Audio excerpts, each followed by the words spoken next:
Cops in America are terrified of being filmed.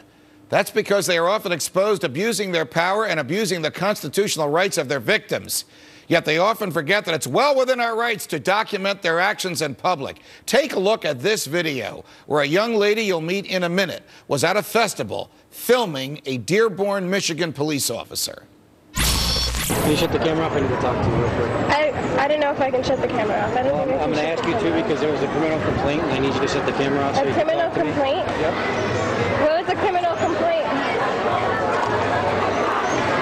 Can you tell me what the criminal complaint was? Absolutely, and I'll speak with the gentleman over there as well. Okay, can you give me a second? Hey, don't touch me. Can you just stay over here while I talk to you? Don't touch me. I need you to stay over here. Don't touch me. Just stand right over here for me, please. Stop touching me. That's what they're doing. This is what you need to do. You need to listen. You're touching me. Okay. Don't take the camera. Don't take the camera. Stop. Don't touch me. Don't take the camera. With us now is Najeen Mile, the young lady you heard on the tape. Her parents fled from Afghanistan, seeking the American promise of freedom, only to find their daughter facing persecution and violations of her free speech rights here in the United States. Also here is her attorney, Robert Mose of the Thomas More Law Center. Najeen, first to you. What was happening there, and what were you trying to film? Why were you filming in a public place? Right, well, we were there to share the gospel with Muslims, and we were filming our conversations, and so I was just there filming my friends David and Nabil talking to the Muslims about Jesus and about Islam.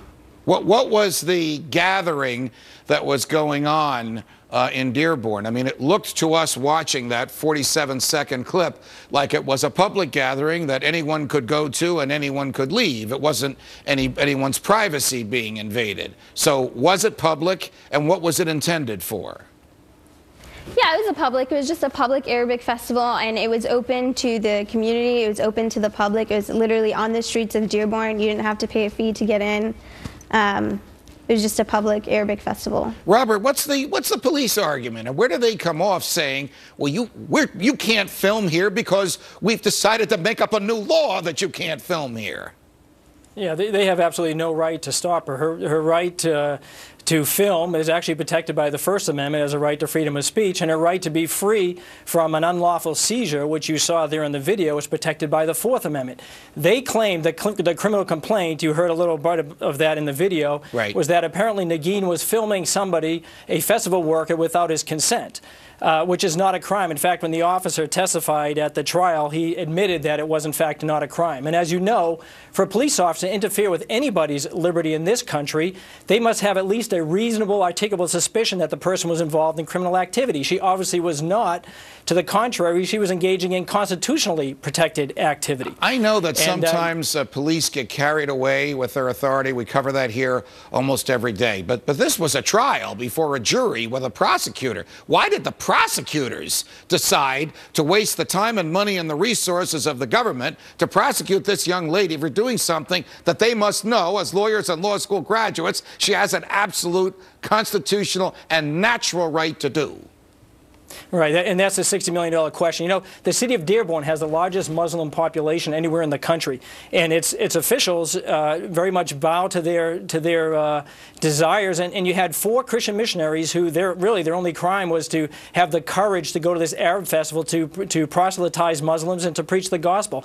In fact, they were peacefully preaching, and yet Muslim hecklers were shouting profanities, yelling at them, and none of them were arrested or taken away in handcuffs. Yet the 4 peaceful Christian missionaries, including Negin, were taken away in handcuffs, and she literally spent a night in jail because of what you saw there on the video. Negin, it is outrageous. How did you feel when the police touched you, when they grabbed you, when they stole the camera, and when they handcuffed you for doing something that you now know you had every right to do, and for which a jury acquitted you?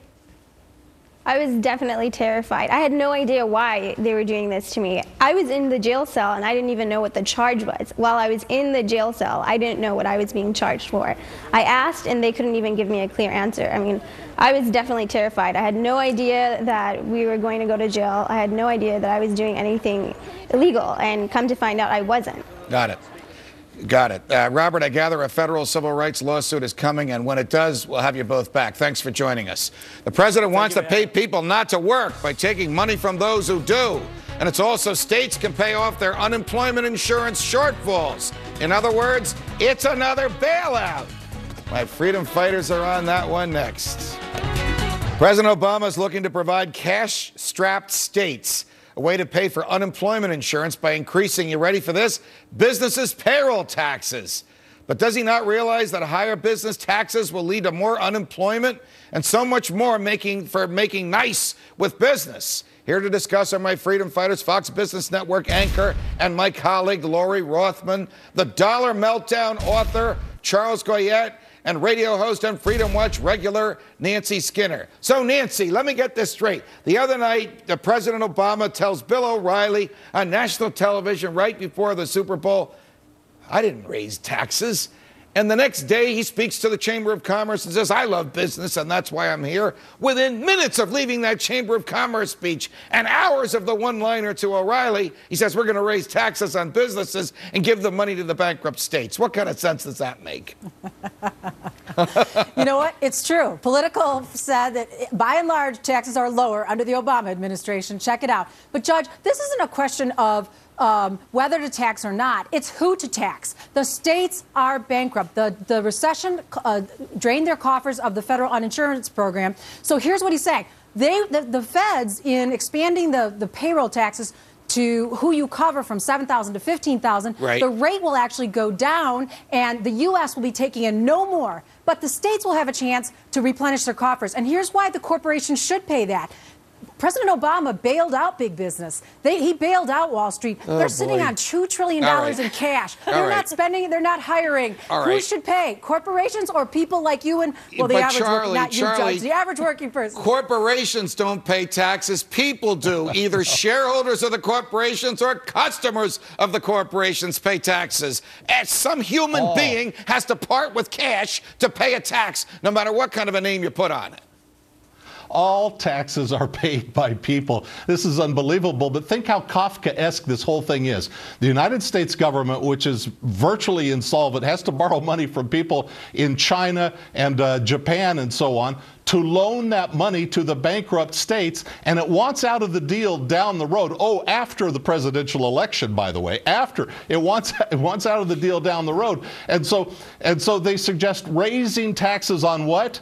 On jobs. Well, what do you get when you raise taxes on jobs? Fewer jobs. All right, Lori, yes. The president is claiming the economy is better. We had somebody on earlier in the show from The Economist magazine, of all places, predicting a rosy future. But it's a jobless recovery. It is Isn't a jobless it basic recovery. economics 101? When you raise taxes, you increase unemployment. Oh, 100%. This is maddening. I mean, you are basically the president talking to the Chamber of Commerce saying we're going to streamline the corporate tax code, and then all the while planning, it's part of the budget, right, that they're going to expand the pool of taxable wages. Small business growth, that is the engine of job growth in this country. Instead of worrying about how you're going to cover unemployment benefits, let's worry about how we're going to create jobs, because the unemployment problem, Judge, is so severe in this country that you're not going to have enough unemployment benefits to cover all those people unemployed. Nancy, won't we create a dangerous precedent if the federal government starts bailing out states? I mean, basically, the president is doing this, correct me if I'm wrong, in order to transfer money to the states because their coffers have run dry. So if the president and the Congress, the federal government's going to bail out the states, where will it end? Will they pay Chris Christie's bills? Will they pay Jerry Brown's bills? Will they pay Andrew Cuomo's bills? This is not a bailout of the states, Judge.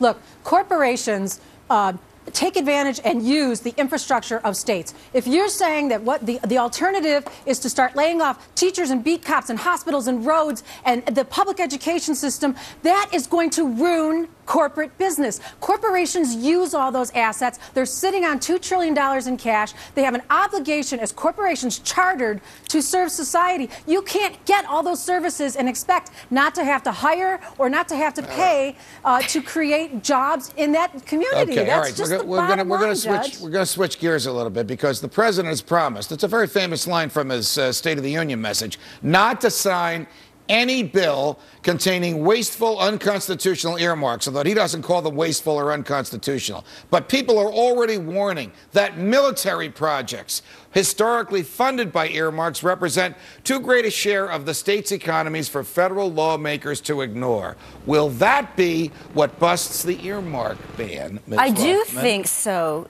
Senior Judge. Absolutely. Here's the thing. Unless you're going to redefine what an earmark is and really drill down on that loophole, earmarks fund projects, military, National Guard, science, medicine, spending projects that, let's go back to our theme, generate job growth. And that's what this economy needs so desperately. So you're suggesting that the earmarks can help the economy? I am, actually. I'm sorry. Charlie, that's all right. Don't be sorry. Charlie, does it matter if an earmark is to build a bridge to nowhere or to expand a military base? It's still an earmark, isn't it? An earmark is an earmark, and of course Obama doesn't mind shifting the appropriation or the direction and specification of that spending to the executive branch as long as he's president. That's all they're going to do. It doesn't involve reducing spending itself. It only specifies where all this deficit spending is it goes. And so he's totally happy during his administration to take it away from Congress to the extent he can and leave it in the executive branch. All right, Nancy, I'm going to grant you this one. I believe that you predicted that Republicans would not be able to resist the temptation to find a way around the earmark ban, and I grant you that. We're already willing to break it. So is giving money to Grumman Aircraft on Long Island or to something in Michigan that's defense-based, is that an earmark? It is, and I think, Judge, you and I are going to have a kumbaya moment here. I thought it would be shared by everyone on the show.